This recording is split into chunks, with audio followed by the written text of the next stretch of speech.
இன்னைக்கு காணொலியில நம்ம முக்கியமான விஷயம் பேச போறோம். என்ன பேச போறோம்? ஒரு மனுஷனால எவ்வளவு நேரம் தூங்காம இருக்க முடியும்? நம்ம தூங்குறத தவிர்த்துட்டோம்னா நம்மளால உயிரோடவே இருக்க முடியாது அப்படிங்கிறது தான் அடிப்படையில எல்லாருமே ஒத்துக்கிட்டாக வேண்டிய ஒரு உண்மை.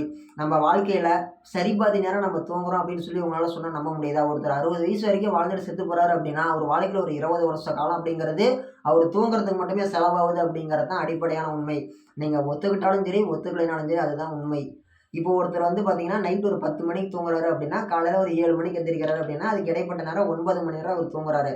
24 மணி நேரத்தில 9 மணி நேரம் 24 மணி நேரத்தில 9 மணி நேரம் அவர் தூங்குறாரு அப்படின்னா, ஒரு வாரத்த கணக்கு போட்டு பாருங்க. 9 பெருக்கல் 7 கணக்கு போட்டு பாருங்க. 9 7 எவ்வளோ? 63.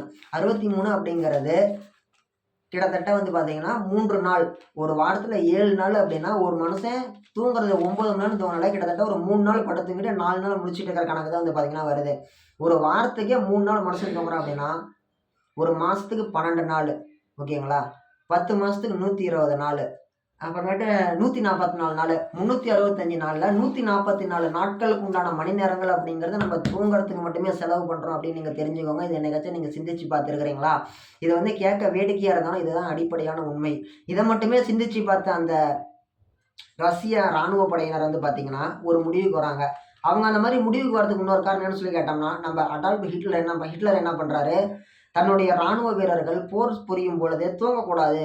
சங்காம வேலை செய்யணும். தூக்கம் வராம ராணுவத்தில போர் புரியணுங்கிறதுக்கோசரம் தன்னுடைய வீரர்களுக்கு ஒரு விதமான கெமிக்கல் அப்படிங்கிறது குடுக்குறாரு. இப்ப அத குடிச்சாங்க அப்படின்னா, அவங்களால ஒரு 2 மணி நேரம் தூக்கத்த கண்ட்ரோல் பண்ண முடியுது. இப்ப 10 மணிக்கு தூங்குறவன் 12 மணி வரைக்கும் முழிச்சுட்டு இருக்கிறான். தூக்கத்த கண்ட்ரோல் பண்ண முடியுது அப்படின்னு ஒரு விஷயத்த அவரு உணர்றாரு. ஸோ அத பார்த்த ரஷ்ய ராணுவம் என்ன பண்றாங்கன்னு சொல்லி கேட்டீங்கன்னா, தன்னுடைய நாட்டு வீரர்களும் முழிச்சுக்கிட்டு வேலை செய்யணும். முழிச்சுக்கிட்டு போர் புரியணும். தூங்காம ஒரு மனுஷனால இருக்க முடியுமான்னு சொல்லி ஆராய்ச்சி பண்றாங்க. அப்படி ஆராய்ச்சி பண்ணும்பொழுது முதல்ல அந்த ஆராய்ச்சி அப்படிங்கிறது யார் மேல டெஸ்ட் பண்றாங்க? Absolutely correct. வெள்ளை எலி. அந்த வெள்ளை எலி அப்படிங்கிற எலி மேல வந்து பார்த்தீங்கன்னா, நம்மளுடைய ரஷ்ய மனுஷங்க என்ன பண்றாங்க, ரஷ்ய ஆராய்ச்சியாளர்கள் என்ன பண்றாங்க, ராணுவ ஆராய்ச்சியாளர்கள் என்ன பண்றாங்க, அந்த எலி மேல சோதனை பண்றாங்க. எலி மேல சோதனை பண்ணி பார்த்தப்போ ஆல்மோஸ்ட் அது சக்சஸ் ஆயிருச்சு. அதுக்கப்புறமேட்டு என்ன ஆயிருச்சுன்னு சொல்லி கேட்டீங்கன்னா, மனுஷங்க மேல ஆராய்ச்சி பண்ணணும்னு ஒரு கொடூரமான முடிவுக்கு வராங்க. யார் மேல பண்றது? எந்த மனுஷன் மேல பண்றது? வெளியில தெரிஞ்சா வெட்கக்கேடு. வெளியில தெரிஞ்சுச்சுன்னா நம்ம நாட்டு மேல பயங்கரமா கெட்ட பேர் வந்துரும். ஸோ என்ன பண்ணலாம்? ஒரு முடிவுக்கு வராங்க. என்ன முடிவு? தங்ககிட்ட பிணை கைதிகளா இருக்கக்கூடிய வேற நாட்ட சேர்ந்த ராணுவ கைதிகள கூட்டிட்டு வந்து, வேணும்னே அவங்கள துன்புறுத்தி, உனக்கு விருப்பம் இருந்தாலும் சரி, விருப்பம் இல்லைனாலும் சரி, இந்த எக்ஸ்பெரிமெண்ட்ல நீ கலந்துக்கிட்டு, குறிப்பிட்ட நாள் எங்க ஆராய்ச்சிக்கு ஒத்துழைச்சீன்னா, வெளியில வரும்போது நான் உன்ன விடுதலை பண்ணி அனுப்பி விட்டுருவோம்னு சொல்லிட்டு, ஒப்பந்தத்துல கையெழுத்து வாங்கிட்டு அவிங்கள கூட்டிட்டு போறாங்க. கூட்டிட்டு போயிட்டு சொன்ன மாரியே அந்த ஒரு சில விஷயங்கள் அப்படிங்கிறத நடத்துறாங்க. என்ன ஒரு சில விஷயங்கள்? அந்த ஆராய்ச்சி அப்படிங்கிறத மேற்கொள்றாங்க. கிட்டத்தட்ட அதுக்கோசரம் 4 பேர தேர்ந்தெடுக்கிறாங்க. 4 சிறை கைதிகள. அந்த 4 சிறை கைதிகள தேர்ந்தெடுத்து அந்த 4 பேரையும் ஒரே ரூம்ல அடைக்கிறாங்க. ஒரு ஒரே ரூம். அந்த ஒரே ரூம்ல அடைச்சவாட்டி, அந்த ரூமுக்குள்ள இருந்து பார்த்தீங்கன்னா, இவங்க கண்டுபிடிச்சு வச்சக்கூடிய அந்த ஒரு ரசாயனத்த ஒரு சுவாசிக்கக்கூடிய ஒரு கேஸா மாத்தி, கேஸ்னா நீங்க எதையும் நெனச்சுக்காதீங்க. ஒரு எரிவாயுன்னு நெனச்சுக்காதீங்க. ஒரு கேஸ்ன்னு நெனச்சுக்காதீங்க. சுவாசிக்கக்கூடிய ஒரு வாயுவா மாற்றி அவங்க மேல செலுத்துறாங்க. அவங்க அந்த வாயுவ மட்டுமே சுவாசிச்சுட்டு இருக்கிறாங்க அப்படின்னா, தூக்கத்த சமாளிக்க முடியுமான்னு சொல்லி தெரிஞ்சுக்கிறதுக்கோசரம் தான் அந்த ஆராய்ச்சிங்கிறது பண்றாங்க.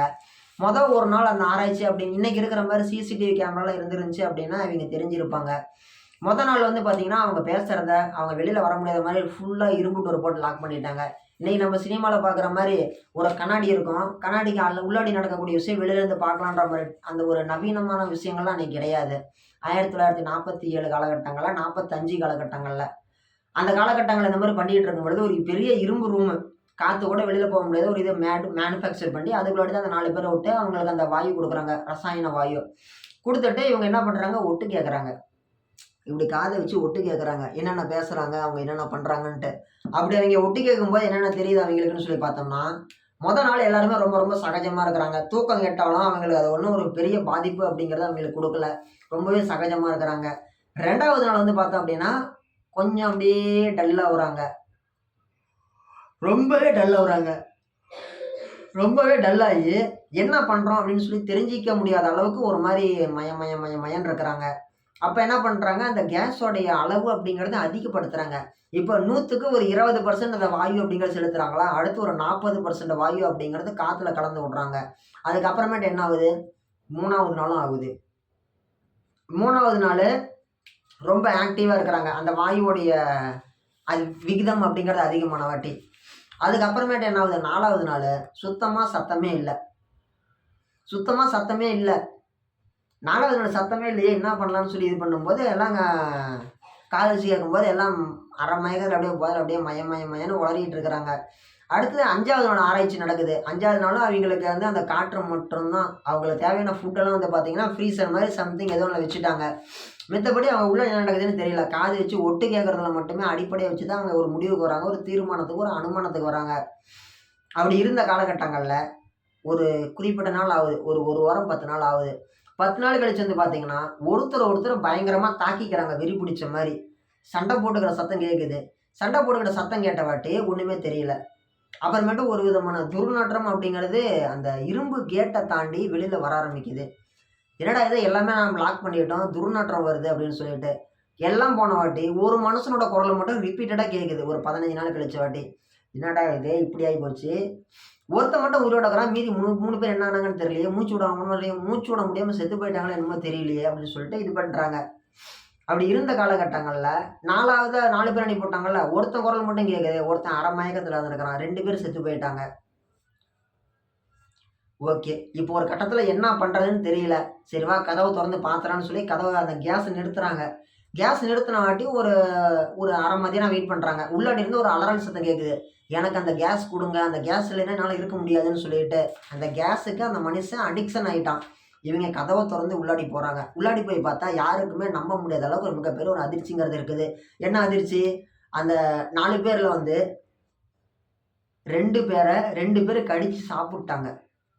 ஒரு மனுஷனா இன்னொரு மனுஷன் கடித்து சாப்பிட்ருக்கிறான். தூக்கம் இல்லாதனால ஒரு வெறி பிடிச்சிருக்கு. தன் நிலையை மறந்த ஒரு நிலைக்கு போய் மனுஷன் கடித்து சாப்பிட்ருக்கிறான்.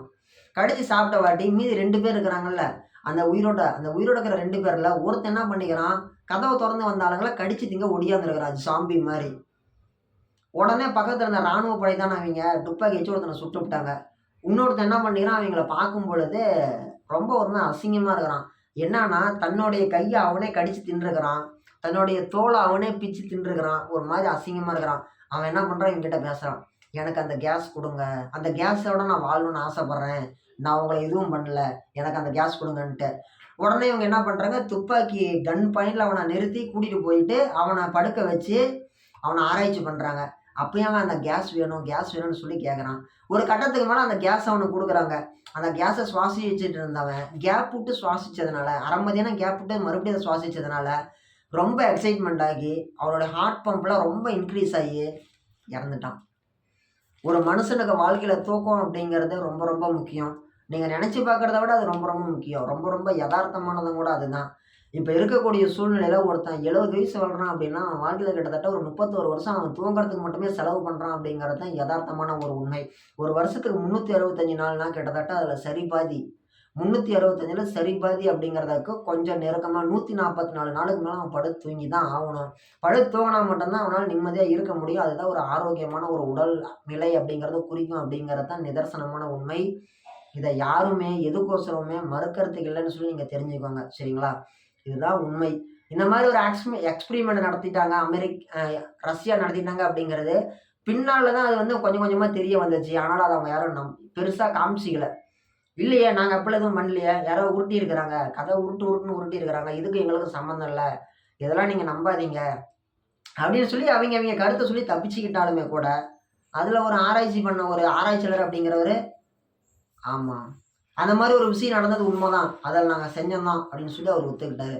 இது வந்து பின்னாட்கள் ஒரு ஆர்டிக்கலாக கூட வெளியில் வந்திருக்குது. ஆனால் அதை யாரும் பெருசாக எடுத்துக்கல. ஆனால் ரஷ்யா டோன்ட் ஸ்லீப் எக்ஸ்பிரிமெண்ட் அப்படின்னு பண்ணது மட்டும் நிதர்சனமான உண்மை.